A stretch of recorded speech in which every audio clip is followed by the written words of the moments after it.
Okay, everybody, Sunday, and we had some amazing things happen yesterday. We're gonna have 3 live bow builds.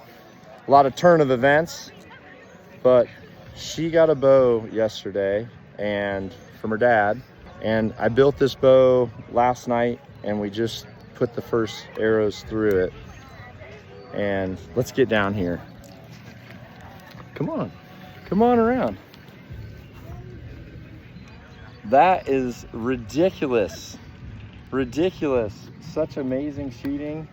And we did quite a bit of coaching yesterday, kind of in the Hoyt trailer, just working on you with your old bow. One thing she did, I'll tell you this, hyperextended elbow and hyperextended arm, which is common for people pulling back weight for the first time, especially smaller stature people or people that just need lower weight. So locking out that arm, especially on a younger youth like this, is going to become problematic, and over time it'll like fully hyperextend. So I've just worked on her for learning to have the elbow soft, and that actually changes thumb angle too, which is going to help your lefts and rights tremendously, which I think we have, right? Does this look pretty dang good? Happy with that? All right. And then the other thing was just really talking to her about shaping the thumb properly before she pulled through. Girl, you've graduated the School of Knock. Holy smokes, what an amazing story. And last night, with hundreds and hundreds of people here, the only person in the family that didn't have a bow was her mom. And after Dad spent everything in the wallet for both of the girls, Mom actually won the live bow build last night. So I've got to do that bow this morning. But bow number 1 is done. Girl, thank you so much. That is so rewarding for a coach. Okay, can I give a little bit of advice? All right, I don't want you to start, you're locking your elbow out now. And I think you've developed that since last year because you're probably trying to aim more steady. Locking out might mean you're steadier, but especially with like young archers, their joints aren't developed yet. So if they're like fully locked now, what's going to happen is this will start to rainbow over time, and that'll start to become like almost like a double joint, start to hyperextend. So what I want you to do is, I don't want your elbow bent, but what I'm saying is right now you're locked. I would love you to make it soft.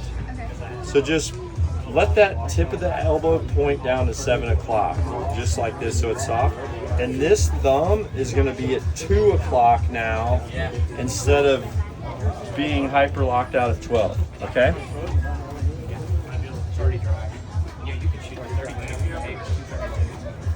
Yep. Okay, perfect. That's soft now. I like that.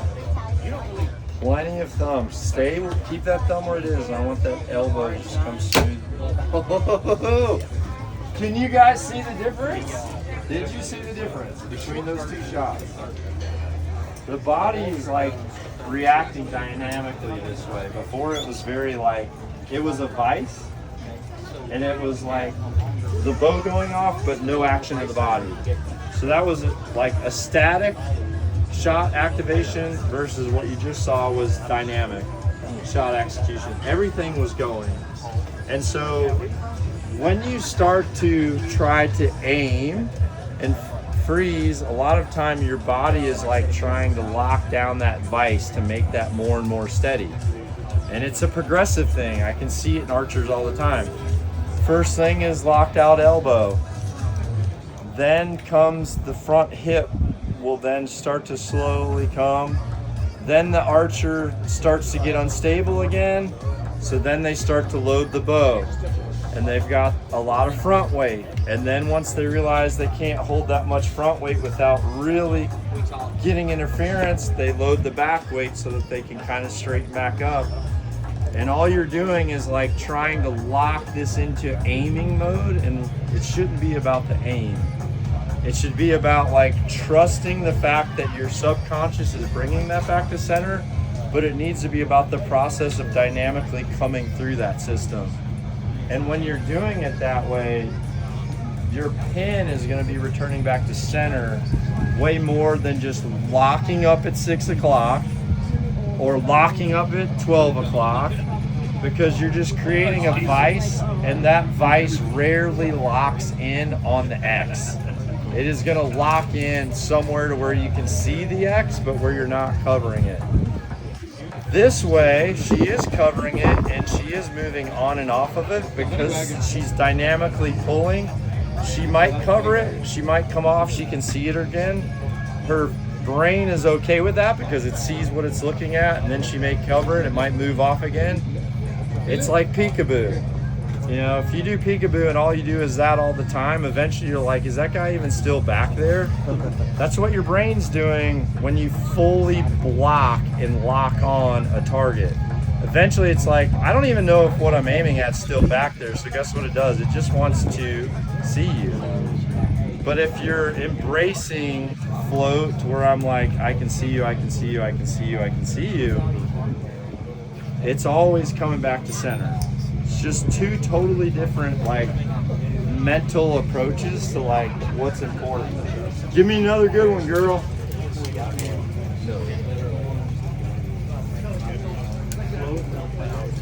So I loved where your elbow was at, but you were in the habit, and you're in the habit of being locked out when you raise up. Even right here, you can be soft, and you can be soft right here. So if you're locked out right here already to rip that thing back, I would just raise and be soft here and go through your same process without you having to draw locked out and then soften, because then your anchor's gonna move, but then you're gonna feel a little off. That's better already. It's probably a little harder for you to pull back. Soften that just a touch. That's good, good, good, good. Pull, plenty on that thumb. Yes.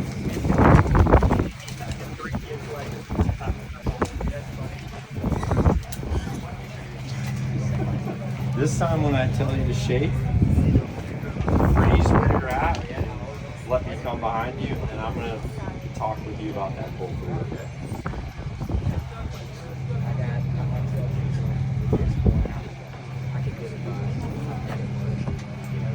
Nice. That's what we want. Now just slow and smooth. Here we go. Yeah. See the two differences now? All right. Dude. Dad, fire up that credit card.